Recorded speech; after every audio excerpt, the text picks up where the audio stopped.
നമ്മുടെ പാർലമെന്റിന്റെ പുതിയ മന്ദിരം ഉദ്ഘാടനം കഴിഞ്ഞിട്ട് 2 മാസത്തിലധികമായി എങ്കിൽ അവിടെ പ്രിയപ്പെട്ടവരെ 18-ാം തീയതി ആദ്യമായിട്ട് പാർലമെന്റ് സമ്മേളിക്കുകയുണ്ടായി. അതിന്റെ തൊട്ട് തലേന്ന് 17-ാം തീയതി നരേന്ദ്രമോദിജിയുടെ ജന്മദിനമായിരുന്നു എന്ന കാര്യവും കൂടി നമ്മളൊക്കെ ശ്രദ്ധിച്ച കാര്യമാണ്. അവിടെ വിനായക ചതുർത്ഥി ദിനത്തിലാണോ ഉദ്ഘാടനം ചെയ്യപ്പെട്ടത് പാർലമെന്റ് കൂടിയത്? അത്തരം വിഷയങ്ങളൊന്നും നത്തിങ്, നമ്മളെ സംബന്ധിച്ചിടത്തോളം we have nothing to do with. അതൊന്നും നമ്മൾ ഇവിടെ ചർച്ച ചെയ്യുന്നില്ല. പക്ഷേ അവിടെ വിതരണം ചെയ്ത ഭരണഘടനയുടെ കോപ്പി, ആ ഭരണഘടനയുടെ കോപ്പിയിൽ ഇന്ത്യ രാജ്യത്തിന്റെ ഭരണഘടനയുടെ പ്രിയാമ്പിൾ അഥവാ മുഖവുരയുടെ പ്രധാനപ്പെട്ട 2 കാര്യങ്ങൾ ഒമിറ്റ് ചെയ്തുകൊണ്ട് അതില്ലാത്ത കോപ്പിയാണ് വിതരണം ചെയ്യപ്പെട്ടത് എന്ന കാര്യം അതിരഞ്ജൻ ദാസ് മുൻഷിയെ മാത്രമല്ല നമ്മെ എല്ലാവരെയും അങ്ങേയറ്റം വേദനിപ്പിച്ചു. കാരണം ഇന്ത്യ രാജ്യം എന്ന് പറയുന്നത് മറ്റ് രാജ്യങ്ങളെ പോലെയല്ല. ഇക്ബാൽ പറഞ്ഞതുപോലെ യൂനാനോ മിസ്രോ റോമ സബ് മിट गए जहां से अब तक मगर है बाकी नामो निशान हमारा मजहब नहीं सिखाता आपस में बैर रखना हिंदी है हम वतन है हिंदुस्तान हमारा झंडा ऊंचा रहे हमारा എന്ന് പ്രഖ്യാപിക്കുന്നവരാണ് ഇവിടുത്തെ ഹിന്ദുക്കളും മുസ്ലിങ്ങളും ക്രിസ്ത്യാനികളും ഈ നാട്ടിലെ മതമുള്ളവരും മതമില്ലാത്തവരുമെല്ലാം. അത്തരം ഒരു രാജ്യം ഈ ലോകത്ത് ഇപ്പോഴും നിലനിൽക്കുന്നത് എന്തുകൊണ്ടാണെന്നറിയാമോ? നാനാത്വത്തിൽ ഏകത്വം, യൂണിറ്റി ആൻഡ് ഡൈവേഴ്സിറ്റി എന്ന മഹത്തായ ആശയം നമ്മൾ മുറുകെ പിടിക്കുന്നത് കൊണ്ടാണ്.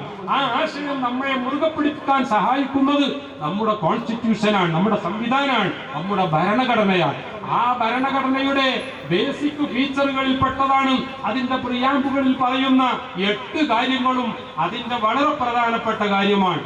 ആ പ്രിയാമ്പിളിൽ ആദ്യമായി പറയുന്ന 2-ാമത്തെയും 3-ാമത്തെയും കാര്യം ഒമിറ്റ് ചെയ്തുകൊണ്ട് അത് ഇല്ലാത്ത ഒരു കോപ്പി പാർലമെന്റ് അംഗങ്ങൾക്കിടയിൽ മനഃപൂർവ്വം വിതരണം ചെയ്യപ്പെട്ടു എന്ന വസ്തുത ഈ രാജ്യത്തെ സ്നേഹിക്കുന്ന, ഭരണഘടനയെ സ്നേഹിക്കുന്ന, ഈ രാജ്യത്തിന്റെ മതേതരത്വ സ്വഭാവത്തെ ഉയർത്തിപ്പിടിക്കുന്ന, എവിടെ പോയാലും അത് ഈ രാജ്യത്തിന്റെ വലിയൊരു ഖ്യാതിയായി എടുത്തു പറയുന്ന ഞങ്ങളെയൊക്കെ എല്ലാ സാധാരണ പൗരന്മാരെയും വല്ലാതെ വേദനിപ്പിക്കുകയാണ്.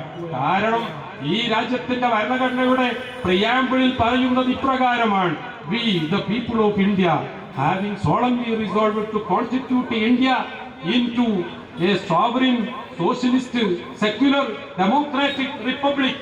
ഈ ആദ്യത്തെ വരിയിലെ 5 കാര്യങ്ങളിൽ പ്രിയപ്പെട്ടവരെ സെക്യുലർ സോഷ്യലിസ്റ്റ് എന്നീ 2 പദങ്ങൾ ഇല്ലാത്ത ഒരു കോപ്പി ഈ ഭരണഘടനയുടെ ആ നിർമ്മാണ കേന്ദ്രമായ പാർലമെന്റിൽ, നിയമനിർമ്മാണ സഭയുടെ ആ ഉപരിസഭയിൽ വെച്ച് തന്നെ, ആ പാർലമെന്റിൽ വെച്ച് തന്നെ, അതും പുതിയ പാർലമെന്റ് മന്ദിരത്തിൽ വെച്ച് തന്നെ ഇത്തരം ഒരു ഭരണഘടന പാർലമെന്റ് അംഗങ്ങൾക്ക് വിതരണം ചെയ്യപ്പെട്ടു എന്ന് പറയുമ്പോൾ ഈ രാജ്യത്തിന്റെ ഭാവിയെ സംബന്ധിച്ച് വളരെയധികം വേദന തോന്നുകയാണ്, ഉത്കണ്ഠ തോന്നുകയാണ്, ഭയം തോന്നുകയാണ്.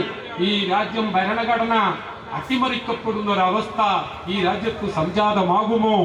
ഈ രാജ്യം ഒരു മതാധിഷ്ഠിത രാജ്യമാകുമോ? ഈ രാജ്യത്തിന്റെ ഏറ്റവും വലിയ മെയിൻ ഇമ്പോർട്ടന്റ് ഫീച്ചറായ നാനാത്വത്തിന്റെ ഏകത്വം എന്ന് പറയുന്ന സവിശേഷത ഈ രാജ്യത്തിന് നഷ്ടപ്പെടുമോ എന്നൊക്കെ ഭയപ്പെടുകയാണ്. അല്ലാഹു സുബ്ഹാനഹു വ തആല ഈ രാജ്യത്തെയും നാട്ടുകാരെയും ഒക്കെ സംരക്ഷിക്കുമാറാവട്ടെ എല്ലാവിധ ശത്രുക്കളിൽ നിന്നും, അഥവാ ബാഹ്യമായ ശത്രുക്കളിൽ നിന്നും ആന്തരികമായ ശത്രുക്കളിൽ നിന്നുമൊക്കെ സംരക്ഷിച്ചുകൊണ്ട് ഇന്ത്യ രാജ്യത്തെ ഒരു സുരക്ഷിത രാജ്യമായി ലോകാവസാനം വരെ നിലനിർത്തട്ടെ എന്ന് നമുക്ക് ദുആ ചെയ്യാം. ഇവിടെ ആരാണ് ഭരിക്കുന്നത് എന്നത് നമ്മെ സംബന്ധിച്ചിടത്തോളം പ്രശ്നമല്ല. BJP ആയാലും കോൺഗ്രസ് ആയാലും അല്ലാത്ത പാർട്ടിക്കാരായാലും, അത് ഇന്ത്യ എന്നത് മുന്നണിയായാലും അതൊരു ബ്ലോക്ക് ആയാലും, ഇനി ഭാരത് എന്ന് പേര് മാറിയാലും ഇല്ലെങ്കിലും നമ്മുടെ ഭരണഘടനയുടെ തുടക്കം തന്നെ ഇന്ത്യ ദാറ്റ് ഈസ് ഭാരത് എന്നാണ്. അതുകൊണ്ട് ഇന്ത്യ എന്ന പേരിന് മറ്റുള്ള പേരിനേക്കാളൊക്കെ മുൻഗണന ഭരണഘടന നൽകിയിട്ടുണ്ട്.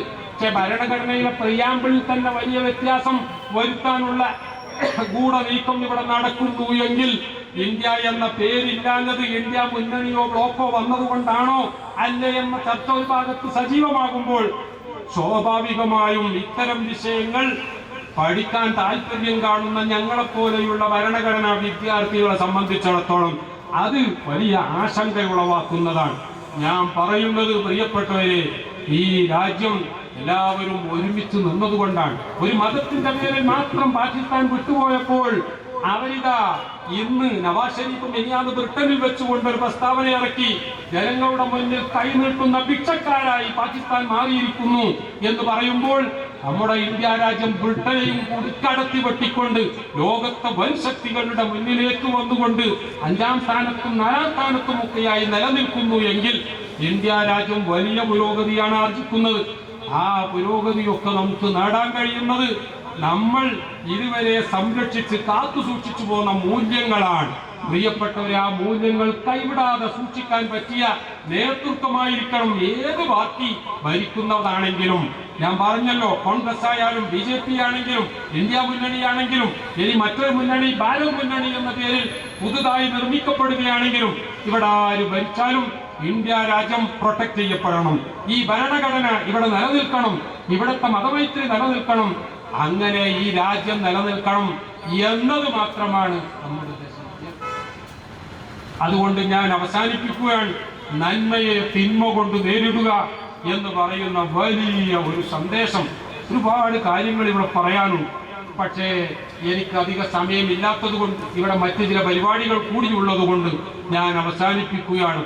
റസൂലുള്ളാഹി സ്വല്ലല്ലാഹു അലൈഹി വസല്ലം പരിശുദ്ധ ഖുർആൻ മുന്നോട്ട് വെച്ചുകൊണ്ട് ലോകത്തോട് മുഴുവനായി പ്രഖ്യാപിച്ച ആ നന്മയെ തിന്മ കൊണ്ട് നേരിടുക, തിന്മയെ നന്മ കൊണ്ട് നേരിടുക എന്ന് പറയുന്ന ആ വലിയ തത്വം, പ്രിയപ്പെട്ടവരെ, അത് നടപ്പാക്കാൻ നമ്മൾ ഓരോരുത്തരും ഖുർആന്റെ വക്താക്കളാണ് എന്ന നിലയിൽ തന്നെ തയ്യാറാകണം. അല്ലാത്തവരും തീർച്ചയായിട്ടും അതിന് തയ്യാറാകണം. എങ്കിലേ ലോക സമസ്ത സുഖിനോ ഭവന്തു എന്ന് പറഞ്ഞ സർവ്വലോകത്തിനും ഗുണവും സമാധാനവും ഉണ്ടാകുകയുള്ളൂ എന്ന് മാത്രം പ്രഖ്യാപിച്ച്, അതാണ് ബഹുമാനപ്പെട്ട മുഹമ്മദ് റസൂലുള്ളാഹി സ്വല്ലല്ലാഹു അലൈഹി വസല്ലമ തങ്ങൾ ലോകത്തേക്ക് നിയോഗിക്കപ്പെട്ടതിന്റെ പരമപ്രധാന ലക്ഷ്യമായി വമാ അർസൽനാക ഇല്ലാ റഹ്മത്തൻ ലിൽ ആലമീൻ എന്ന ആയത്തിലൂടെ ഖുർആൻ മുന്നോട്ട് വെച്ചത് എന്ന് മാത്രം ഉണർത്തിക്കൊണ്ട് എൻ്റെ ഈ പ്രസംഗം ഞാൻ ഇപ്പോൾ ഇവിടെ അവസാനിപ്പിക്കുകയാണ്.